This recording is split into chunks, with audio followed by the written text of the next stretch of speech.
3 из 4 человек в этой деревне были больны.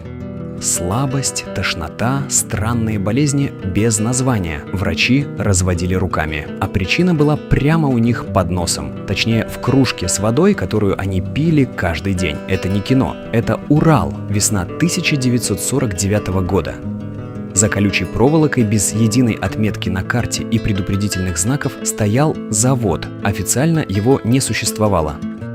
На деле же там делали плутоний для советских атомных бомб. Реактор нужно было охлаждать, а охлаждение – это вода, очень много воды. Завод брал ее из ближайшей реки и сливал обратно уже зараженной, без очистки, без предупреждений для населения. А люди на берегу жили как обычно, пили эту воду, готовили на ней еду, стирали в ней белье, купали в реке детей, поили скот, который потом сами же и ели, ловили рыбу на ужин. Люди ничего не замечали. У радиации нет запаха, вкуса, цвета, она просто копится в теле, пока не станет слишком поздно.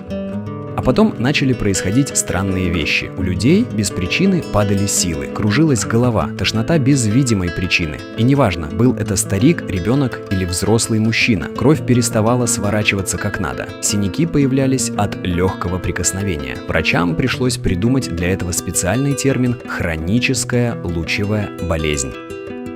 Ее диагностировали у 940 жителей одного только этого района. В одном селе этим диагнозом страдало больше 60% всех жителей. Представьте, заходишь в дом к соседям, там больны все. Переходишь через дорогу, там тоже. Целая деревня, медленно отравленная водой из-под крана. Хуже всего пришлось детям, которых еще не родились. Почти 2000 человек, родившихся в те годы, получили облучение еще в утробе матери, до того, как успели сделать первый вдох. Годы спустя у выживших резко выросла смертность от онкологии, болезней крови и внутренних органов.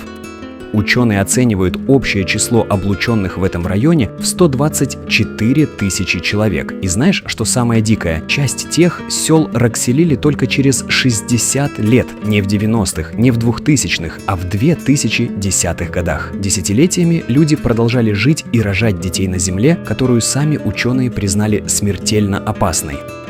Название этой реки Теча, и часть ее все еще заражена сегодня.